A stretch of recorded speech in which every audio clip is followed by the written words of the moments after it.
ikuti kajian kita Ta'lim Muta'alim ini. Ini bagian daripada meraih ilmu yang bermanfaat. Sebagaimana di awal Abi pernah menyampaikan bahwa ilmu itu membuat hidup jadi mudah. Seni membuat hidup jadi indah. Kemudian agama membuat hidup menjadi terarah. Ilmu menjadi indah. Dengan ilmu kita bisa melakukan aktivitas, ya, dengan ilmu tuh. Misalnya memudahkan kita naik mobil, naik motor. Sebenarnya tidak ada ilmu, tidak ada orang yang bisa menciptakan motor, ya, tidak ada yang menciptakan mobil. Kita pun sulit kemana-mana kan. Ini dengan ilmu. Dengan ilmu ini ada kipas angin bisa hidup, ada lampu bisa terang, kita bisa mengaji dengan enak. Dengan ilmu hidup jadi mudah. Setiap kita mesti ilmu. Makanya kenapa ayat yang turun itu Iqra, bacalah, supaya harus cerdas, harus berilmu. Ya, makanya Allah sampai mengangkat derajat orang berilmu. Ya failul ladzina amanu minkum walladzina utul ilma, diangkat derajatnya. Ilmu hidup menjadi mudah. Yang kedua, seni. Dengan seni hidup membuat jadi indah. Contoh, misalnya azan tanpa seni. Allahu Akbar, Allahu Akbar. Asyhadu alla ilaha illallah. Kira-kira enak gak? Nggak enak. Kalau tapi dengan seni, apalagi qori, kalau kita dengar azan di Masjidil Haram, Masjid Nabawi, Allahu Akbar, wah nikmat ya. Qori, Abi bukan qori ya. Itu indah lah. Dengerinnya juga enak, ya. Di sini ada nggak yang ahli qiraat ya? Belum ada ya santri yang itu ya. Dengan bayati, dengan nahwan, dengan ras, itu lagu-lagu yang luar biasa. Bismillahirrahmanirrahim. Tetapi walaupun kita bisa dengan seni yang bagus, ya, punya ilmu dengan seni hidup jadi indah, ya, tapi juga jangan salah pasang. Misal, ya, dengan kita baca Al-Quran kan dengan lagu hidup menjadi indah kan, apa kita mendengarkan Al-Quran. Tapi kalau misalnya di imam, boleh nggak kita menjadi imam dengan lagu-lagu, ya, nahwan atau lagu-lagu yang qiraat yang seperti dalam Muammar ZA gitu ya. Misalnya sholat Isya tadi, Bismillahirrahmanirrahim. Kira-kira gimana tuh? Kelamaan, jamaah pada bubar. Ya, nggak begitu banget lagi ya. Harus dengan murotal aja kalau sholat mah. Walaupun seni membuat indah, tapi pasangnya tuh di mana? Ya, hidup dengan seni jadi indah. Yang ketiga, ada sini hadroh kan, sini hadroh. Gimana udah pada bisa kan? Udah bisa ya. Kita nanti tampil nih Maulid sebentar lagi. Abi nanti zikir akbar itu sekalian Maulid. Kalau nggak September, Oktober. Tapi kayaknya Oktober nih. Kalau September kan sebelum Maulid itu tanggal berapa gitu ya. Tapi September. Kalau Oktober setelah Maulid. Kita ngepasin pas zikir. Kalau besok September belum ya, karena juga santri belum banyak ya. Berarti Oktober, zikir akbar Oktober kita sekalian Maulid. Ya. Mudah-mudahan bisa ngundang ya ustadz yang di TV gitu ya, tapi wallahualam. Yang penting kita barokahnya, cari barokahnya. Tapi harus bisa tuh. Jadi kalau acara sekalian Maulid itu kita tidak ada baca 7 surah, kita ganti dengan baca rawi berjanji begitu. Ya, nanti saya tanya ke Jaka ya, udah siap belum tuh? Latihan jarang-jarang ya. Gimana mau siap? Nah, kemudian yang berikutnya adalah ya agama. Inilah kita ngaji ini. Membuat hidup menjadi terarah. Terarah kan?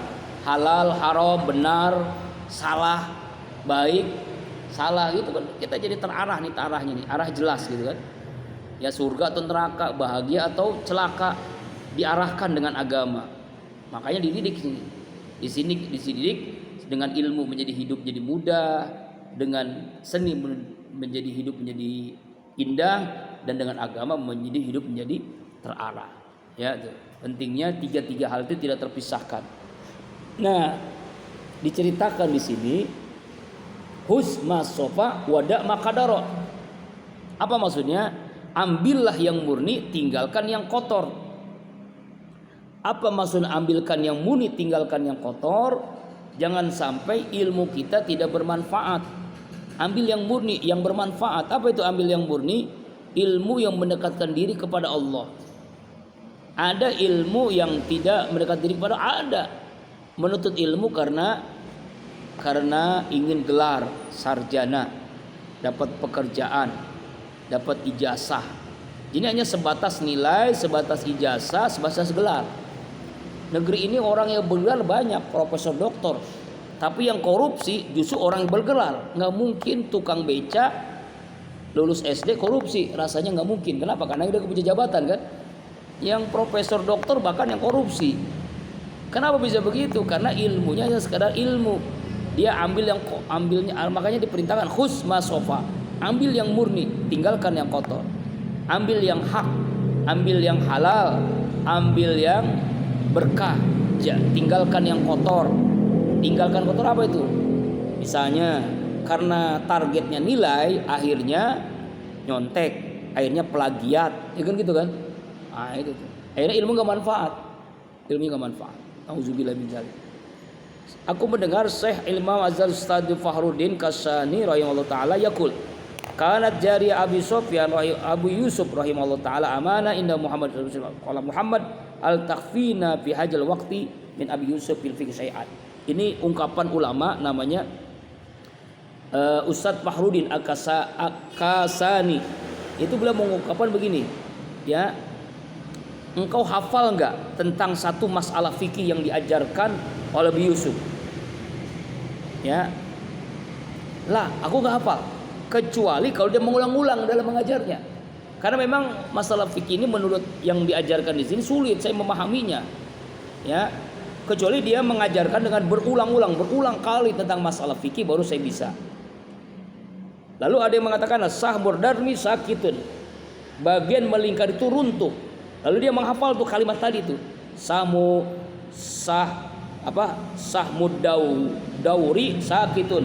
Samudari, dia hafalin kalimat itu, kok bisa hafal gitu? Wa kanal masalah maskilatun. Masalah itu jadi bingung dia. Fartafa iskalo biajil kalimat. Tapi setelah mendengar kalimat ini hilang kesulitannya. Sahmudarmi sakitun.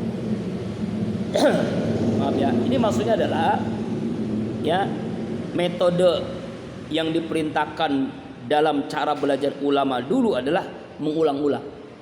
Mengajar mengulang, belajar juga mengulang. Ya, memang ilmu itu didapati karena pengulangan. Kemudahan dalam belajar itu pengulangan. Dulu pernah Abi menyampaikan, Abi ini dulu seorang khoter, penulis khot. Tapi sekarang udah mulai kaku ya. Menulis memang udah lama juga nih ya. Kali-kali kalau kadang-kadang nulis ya. Khot nasakh, khot kopi, khot rik'ah, khot solusi, itu menulis ayat itu prosesnya untuk menulis indah itu enggak cukup sekali dua kali belajar. Contoh, nulis alif saja, padahal alif itu lempeng kan. Alif lempeng menurut nasakh, sulus beda, rik'ah beda lagi nanti. Tapi proses nulis alif itu enggak cukup sekali langsung bisa. Dia minimal 1000 kali itu. Alif terus supaya benar alifnya itu. Itu Abi itu belajar tuh ba tak terus bagaimana menyambungkan huruf, bagaimana caranya. Itu prosesnya panjang. Ya kan?